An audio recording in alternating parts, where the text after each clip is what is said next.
Hey guys, it's good to be back here at the GIMP Alchemist channel, releasing another tutorial, of course.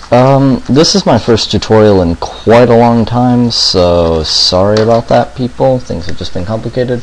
But, as you can see, I've updated my channel quite a bit, and I'm no longer restricting my tutorials to be just GIMP tutorials. Now I might start doing some Cinema 4D, or some, other kind of things, but I'm renaming the whole tutorial series just going under TechPath again, like I did with a few previous videos. With that being said, your background of course, I'm going to jump right in and get in with something everybody's familiar with, which of course is GIMP. Now, one thing that I've been wondering about is whether or not people have been wanting to put their own blue screen of death and stuff, take your Android phone or whatever you have, iPod, take a picture of it. And what I'm going to do is I'm going to demonstrate to you guys how to do that without having to, use erasing things or cropping things or whatever. So what I'm going to do is I'm going to start by making just this, just sort of a generic piece of crap, rounded corners thing that's supposed to resemble something like an iPhone. And let's see here. I'm just going to stroke this with this tool, and as you can see, this is basically what we want it to line up with. Now it's going to change depending on what object, but the theory is still going to remain somewhat the same. The first step to this, of course, is going to be adding a layer mask, and basically white being fully opaque, black full transparency. I usually just go with this one. Now this is going to take a little bit of experimentation with. You're going to have to play around with this a little because I'm not really sure how to explain this properly. But nonetheless, this will still apply the same. And here we have our blue screen of death. Yes, this is...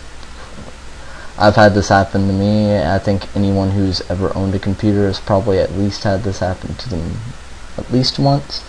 And everyone knows it's pretty freaking annoying. So anyways, what you want to do, one of the main parts of this, is you want to scale this. You want to get this to you don't have to display the whole screen, but basically just the same. And what the layer mask is going to do is it's going to make what I call a non-destructive modification to this. So in this layer mask, what we want to do is we want to take our same selection. You want to get rid of this. You want to take your selection around where the screen would be. So I'm going to line this up to this really horrible iPhone imitation thing that doesn't have a screen or anything. And on this layer, I'm going to fill this in with, let's see, white's full transparency. So let's see what happens. And then so on. Oh, no, I probably should have added the layer mask to this, but I'll just do that on this layer instead. Hold on a second. I'm sorry, it's just been only 27 years since I've used GIMP, so you're gonna have to forgive me for this. Oh, wait a minute. Oh, I see what's going on. Wait.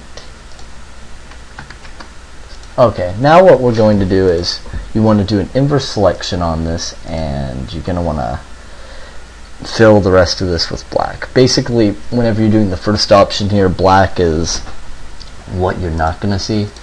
And the cool thing with this is once you do this, you should be able, this should do a non-destructive modification to this, to where basically you don't have to cut up the picture, modify the picture at all any, but rather something under, kind of overlaying over it. So say I want to get rid of this layer mask.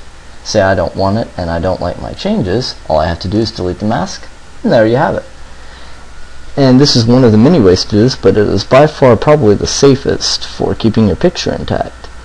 And anyways, I will get back to you guys as soon as possible, and good luck with your GIMP ventures.